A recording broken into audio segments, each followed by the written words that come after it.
ඔබ 2023 කියන විදිහට කිසි දවසක රනිලුයි සජිතුයි නැවත එකතු වෙන්නේ නැහැ. 5 years later. රනිලුයි සජිතුයි එකතු වෙනවා කියලා. රනිලුයි සජිතුයි කිසිම දවසක එකතු වෙන්නේ නැහැ. ඒ ප්‍රකාශය මම මේ පාර්ලිමේන්තුවේ ප්‍රකාශ කරනවා. ඔබ දැඩි ලෙස විශ්වාස කරනවා නේද? මේ දෙක එකතු වෙන්න ඕනේ නැහැ කියලා. ඒක නෙමෙයි ඔබ ඒ කියන්නේ.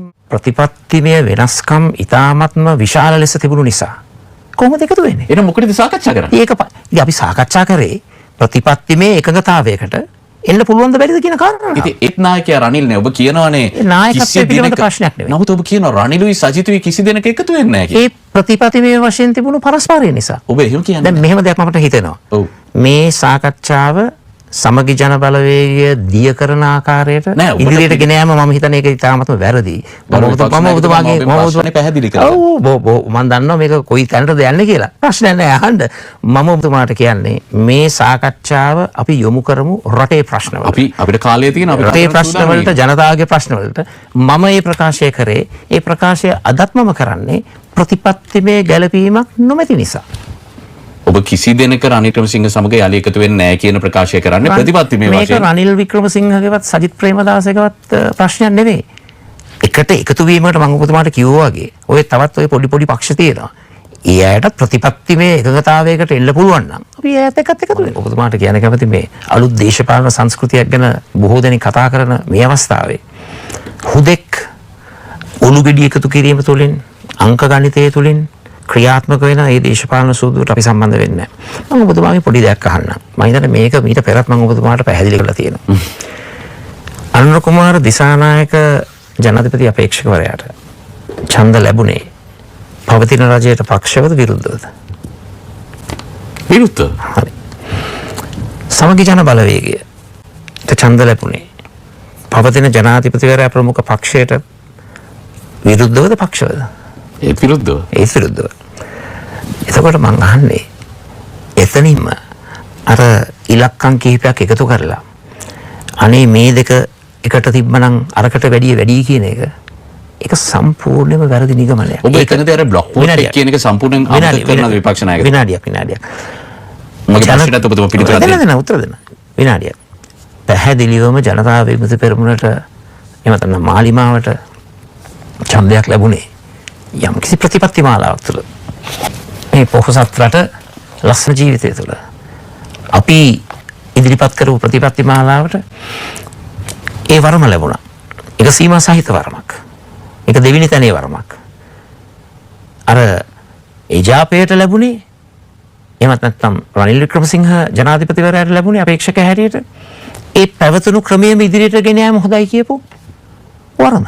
ඉතින් මම ඔබතුමාට කියන්නේ ඔය ගණන් හිලව් එකට එකතු කරලා මේ දෙක එකතු කරා නම් මේට වැඩි කියන එක ඒ තරම් සරල නැහැ දේශපාලනේ. ඒක පොඩ්ඩක් අවබෝධ කරගන්නට ඕන. ඔබතුමාගේ මෙහෙම ඔබතුමා එකඟ වෙන්නේ නැද්ද විපක්ෂ නායකතුමා එක්සත් ජාතික පක්ෂයට අදටත් ඒ ප්‍රමාණය බොහෝ විට අඩු වෙලා ඇති. නමුත් අදටත් එක්සත් ජාතික පාක්ෂිකයෝ බ්ලොක් වෝට් එකක් ඒ කඳවුරටත් තියෙනවා. රනිල් වික්‍රමසිංහ අපේක්ෂකෙක් විදිහට ඉදිරිපත් වුණාම ඒ කොල්ලපැහැ එක්සත් ජාතික පක්ෂය වෙනුවෙන් ඡන්දය දෙන පිරිසක් ඉන්නවා. ඒ දෙක එකට එකතු වුණා නම් ඔබතුමාලා යන ගමන මේ අද අතරමං වෙලා ඉන්න Tamanට ආණ්ඩුවක් හදාගන්න බැරුව ඉන්න ලංකාවේ මධ්‍ය දක්ෂිණාංශික කඳවුර නියෝජනය කරන සාම්ප්‍රදායික UNP කාර්යයා තවදුරටත් ශක්තිමත් කරන්න සමගි ජන බලවේගයත් නියෝජනය කරන්න මේ සාම්ප්‍රදායික UNP කාර්යය බොහෝ දුරට ඔබ එකඟ වෙනවද නැද්ද කියන මම දන්නේ නැහැ ඒකට. හැබැයි ඔබ පිළිගන්නේ නැද්ද සමගි ජන බලවේගයේ තියෙන UNP කාර්යෝ කියලා? මධ්‍ය දක්ෂිණාංශික නෙවෙයි. මැද ප්‍රතිපත්ති මාලාව. මධ්‍ය දක්ෂිණාංශිකත් නෙමෙයි. නෑ. ඒකනේ මම ඔබතුමාට කිව්වේ. ඒක හොඳට අවබෝධ කරගන්නට ඕන. ලුම්පන් ධනවාදයේ බැහැර කරපු. නමුත් මානුෂීය ධනවාදය අවශ්‍යයි අපිට රටේ ධනය උත්පාදනය කරන්න. හැබැයි ධනය බෙදා හැරීමේදී ලුම්පන් ධනවාදය ක්‍රියාත්මක කරන්නේ නැහැ. සමාජ ප්‍රජාතන්ත්‍රවාදය. ආදායම සම්පත් සමසේ බෙදී යාම. පැහැදිලිවම අපි එකට එකතු වෙනවා නම් එකට එකතු වෙන්නේ ප්‍රතිපත්තියක් තුළ. වැඩපිළිවෙලක් තුළ. හැබැයි දර්ශනයක් වෙනවා නේද එකතු වීම ශක්තියක් කියලා විපක්ෂ නායකතුමා. මම ඔබතුමාට සරල උත්තරයක් දෙන්නම්. මගෙන් අහන්නකෝ මේ ප්‍රශ්නේ 6 වෙනිදාන් පස්සේ. ඇයි ඒ? ඒතකොට ඔබතුමාට බලා ගන්න පුළුවන් නේ රටේ සැබෑ තත්ත්වය. දැන් මට අපි හමුුණාමත් මට ඔබතුමා කතා කරමු කියලා බොහෝ දේවල් දැන් මට ඔබතුමා කියන්න පැහැදිලිවම ජනාධිපතිවරණයෙන් පස්සේ අපි පැනලා ගියේ නැහනේ. අපි අයින් වුණේ නැහනේ. අපි ඡන්ද වලට ඉදිරිපත් වීමෙන් බැහැර වුණේ නැහැනේ. එහෙම වෙන්න බෑනේ සක්‍රීය දේශපාලන පක්ෂයකට. හරි ඉතින් මොකක්ද උනේ මේ ඔය ඔබතුමා සඳහන් කරන එක්සත් ජාතික පක්ෂයට? මම අහන ප්‍රශ්නේ මම ඔබතුමාට කියන්නේ නෑ, මේකයි. ඔබතුමා දැන් තක්සේරුවක් කරනවා. එක්සත් ජාතික පක්ෂය පිළිබඳව. මම තක්සේරුවක් කරන්නේ නෑ ඔබතුමා කියනවා. මම ඔබෙන් අහනවා. ඔබ හිතන මම සරල ඔබතුමාට පැහැදිලිව කියනවා. ගරු විපක්ෂ 6 වෙනිදා ප්‍රතිඵලත් එක්ක ඔව්. ඔබටත් මටත් රටේ සියලුම දෙනාටත් පැහැදිලි වෙයි.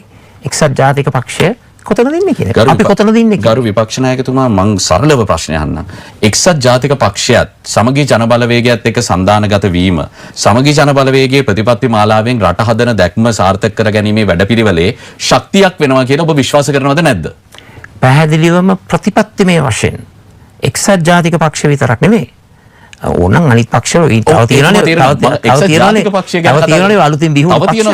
ඒ පක්ෂවලට ප්‍රතිපත්තිමය එකකතාවයක් තියෙනවා නම් අපිත් එක්ක එකතු වීම අනිවාර්යෙන් වැදගත්. එක්සත් ජාතික පක්ෂ එකතු වීමත් වැදගත්. අනිවාර්යෙන්. හොඳයි. ඒකනේ මම මෙච්චර වෙලා කිව්වේ. ප්‍රතිපත්තිමය වශයෙන්.